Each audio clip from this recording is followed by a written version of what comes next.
Hi everybody. I'm going to show you right now how to fold a newspaper like we used to do way back when I was paper boy. There's a certain skill to it, and doing it right meant everything. This is the way we're going to do it without any kind of rubber bands or any kind of covering on it, but it did the trick. This allowed me to throw it fairly accurate as I remember it, and it certainly was a lot of fun. Anyway, joy. Okay, so here we have a Star Ledger. Actually, yesterday's Star Ledger, it cost me $3. It's not very thick, not what you normally see back in 1960 anyway. And I think the shape of it's a little bit different too, but I want to give you the idea of how we did this fold. It was tricky a bit, but pretty obvious, I guess, in the end. So what you had to do is fold it in two different places here.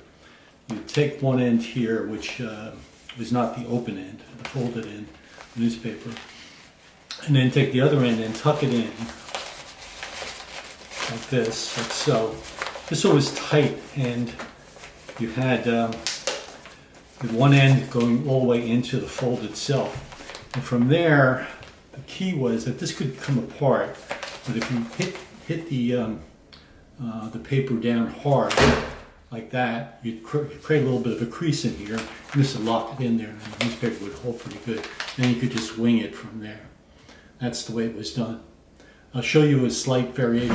Okay, so here's the variation of the throw. This is going to be a Saturday throw, because Saturday, typically the paper was very, very thin, sort of as it is right here.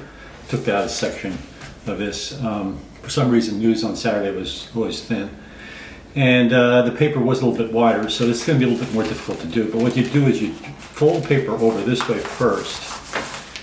And then, if you remember, what we do is we tuck in the loose end into the tight end here, the edges that way. And we create just a square, almost, of the paper itself. And again, whack it that way. Now you could throw these, put them into your basket on the bike, and throw these a mile, basically, almost like frisbees. And that's the way it was done. Weather permitting and everything, we didn't need to put any kind of rubber bands or anything like that on them.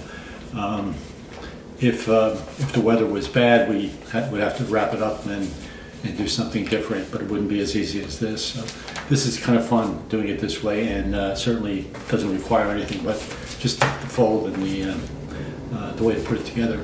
So that's it. Thanks.